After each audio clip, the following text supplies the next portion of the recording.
and thank you all for tuning in to another episode of Better Black News. This particular episode, we are going to be focused on toxic parenting and toxic behavioral traits that a parent may display to their child.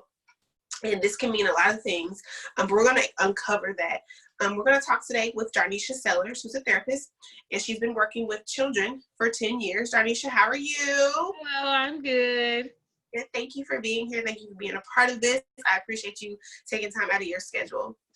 Thank you. Thank you. Yes. So what behaviors consist of toxic parenting? So toxic parenting is ways that a parent negatively affects their child. And so this normally begins with the way they speak to them and the way they treat them. So kind of some traits of a toxic parent would be someone that's overly critical of their child. You're never as good. You weren't as good as I was, or I've done better, or you're still getting beat in this. You're getting a B instead of an A.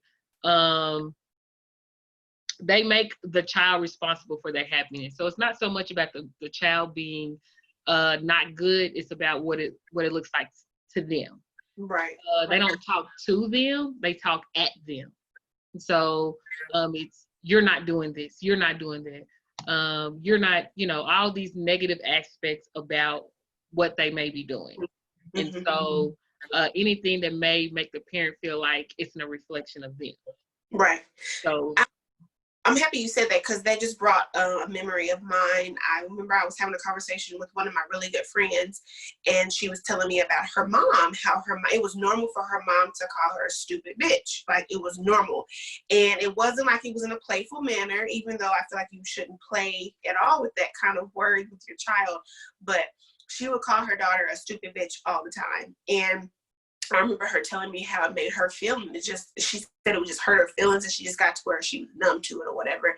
But I know emotionally that really messed her up. And I've heard other people in just casual conversations how their parents would just talk to them like crazy. Now, I understand, disciplining your child and maybe yelling, and you may say some hurtful things, but not like that. I feel like there's a limit, there's a balance to this. And, calling your child stupid or a bitch or a bitch ass, like that's a lot. So with that said, what does that type of behavior, how does that shape that child when it comes to their character and all that? How does that shape that child? So the child obviously will have trust issues. They don't really trust adults. The one adult in their life or two adults in their life that should be, rooting for them, they have emotional issues. And so they don't know how to deal with emotions. They're highly critical of themselves. And so they're unforgiving to themselves. So this can cause to be like suicidal. I can't do anything right. Nothing ever works out in my favor. I'm stupid. I'm this, I'm that. So you can become depressed, leads to anxiety. It can lead to aggression. And this a lot of times depends on the age of the child, because, children are not always able to verbalize their feelings. So that can be transpired in their actions. Right. So what does that look like? So that child that's raised in that type of environment, what does that look like when that child becomes an adult? How is that person functioning then? So they usually are very highly critical of their romantic partners, just like their parents were to them. Okay, you should be doing this. And they're usually probably very nice in the beginning, because, a lot of times we feel like as parents, sometimes they can turn it on and off, and that's how they become.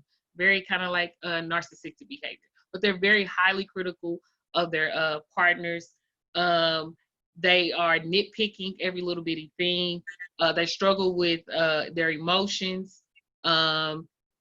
They, again, make their partners a reflection of them. So if they're not doing well, or if the partner doesn't represent them in the way they feel like it, they blame it on the partner. It could, again, be aggressive behavior towards them. Also can become depression more so than anxiety. Depressed because they feel like their life should be going a certain way based off of a set of standards that were set for them as a young child. With their parent, they can usually be very afraid of their parents, so they distance, don't have any contact, or they can still be trying to be that child inside and still try to please their parent. Mm-hmm. So what would you recommend for a parent who's watching this? Because some people who have toxic traits and a parent, they don't recognize it because it's normal, it's normalized, and that's how they were raised, you know, they're fine. So it's normal, it's normalcy. So if they're watching this episode and it sounds familiar to them, what would you recommend for them? Would you recommend therapy so that they can, you know, discontinue the cycle, to quit continuing it? I feel like they've already continued it with their child, but what would you recommend for that parent and that child? So no matter what age, whether they're still in adolescent age or adults, I recommend counseling. I'd rather see a change now than never.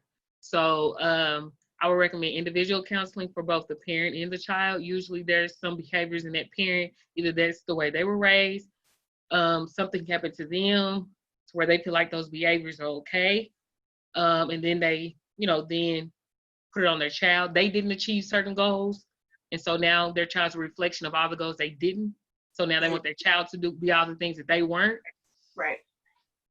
So I would recommend individual for both, and then eventually counseling together. And so they can work through those things and how it made that child feel, where to go through towards the future. Excuse me. Also, things that parents need to realize is don't be overcritical of your children.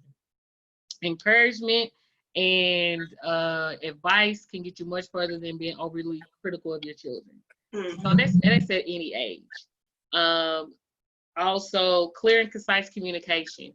When you're yelling at your child or telling them you stupid bee and this and that, and then in the next breath you're saying, "Oh, what do you want for lunch?" That's not clear and concise communication. On one hand, you want to be this nice parent, and on the other hand, you are a villain to them. So clear, concise communication.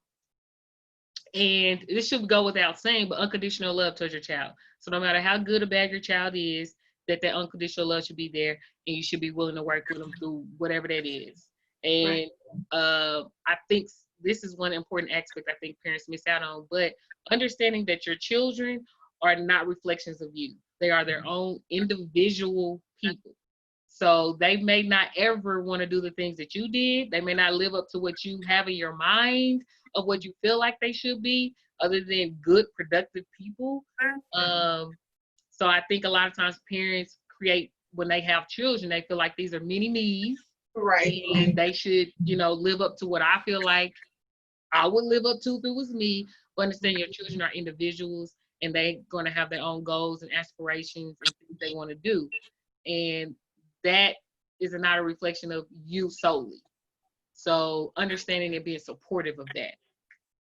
Okay. What resources would you recommend for parents to reach out to? Do we have any organizations that help with that locally, or any nonprofits or anything? We don't have nonprofits that directly deal with that. Like I said, usually for toxic parenting, it's going to be in a counseling setting. These are deep-rooted issues that need to be addressed in a counseling environment. Okay. It gives them the ability to ask questions, dig deeper, because you're going to be addressing a lot of probably generational things and a lot of deep-rooted trauma, likely. So these issues are usually addressed in counseling. And so as a therapist, I have several resources throughout the state of Oklahoma to help others be able to get in contact with a therapist or counseling. For more extreme issues, it may be inpatient, and that depends on the child and where they are at in this process, because mental abuse is still abuse, and it can be very traumatic on a child. So we have resources for inpatients to help clients to be able to address those issues in that environment where they have close quarters and 24-hour surveillance, depending on their particular situation. Do you have contact information if people want to reach out to you? Yes, I have a business line or cell phone that I use for any counseling related things, and that's 405-480-9657. So you can either call or text me. I usually have that phone on me at all times. And like I said, if it's something that I can't personally do, I have tons of resources, and I know lots of other colleagues who will be able to assist. Okay. All right, you all. Well, you heard it here first on Better Black News. As always, I'm Jillian Whitaker, reporting for you, reminding you to always be better. And of course, at this time, I want to remind you all to stay safe and stay sanitary. And please make sure you're keeping your social distance. And that's it. Y'all enjoy the rest of your day.